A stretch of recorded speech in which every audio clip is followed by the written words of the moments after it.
Okay, so this is our garden. That is an elder tree which we planted here.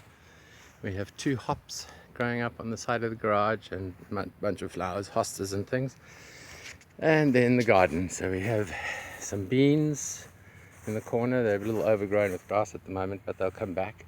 And then all the sticks are supporting tomatoes. We have about 40 tomato plants.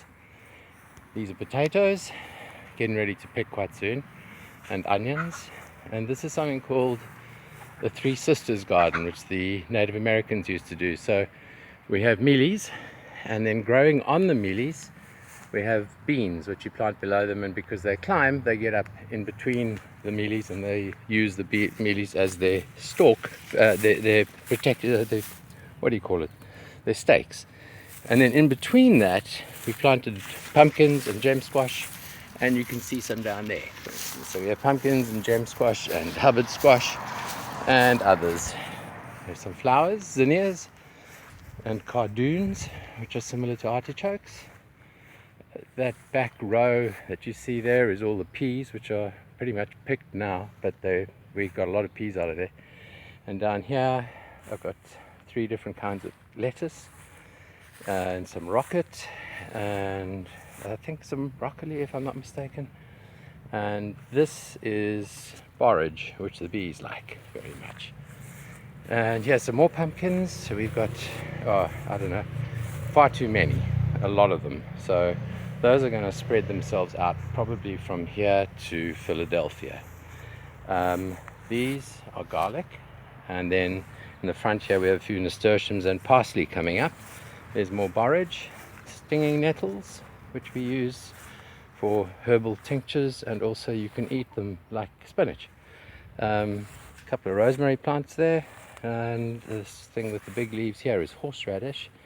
And in the background you'll see all these now dying flowers, the little white flowers. That's chamomile.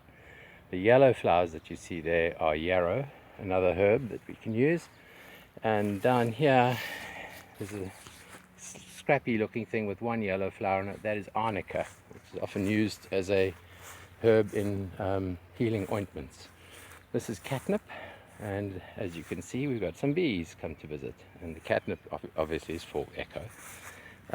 More of the chamomile, and in the middle somewhere there is some St. John's wort as well. And then I built this little raised bed. We have carrots and beetroot and broccoli and more carrots and kale and bok choy, which is a bit thirsty at the moment, and artichokes at the end. They're the sort of cactusy looking things. This here is a weed that came up on its own somehow. It's called Jimson weed, and it's actually datura, D-A-T-U-R-A, and it's really dangerous, but it's got a very pretty flower. It's highly toxic.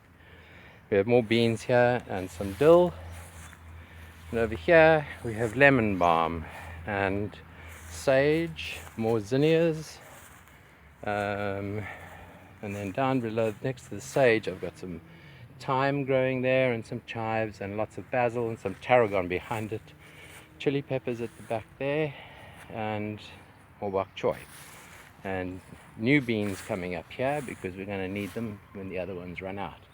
And then we have 2 very small hawthorn trees, that one there and this one here, which is a little bit bigger. And here we are back at the tomatoes, and that's the end.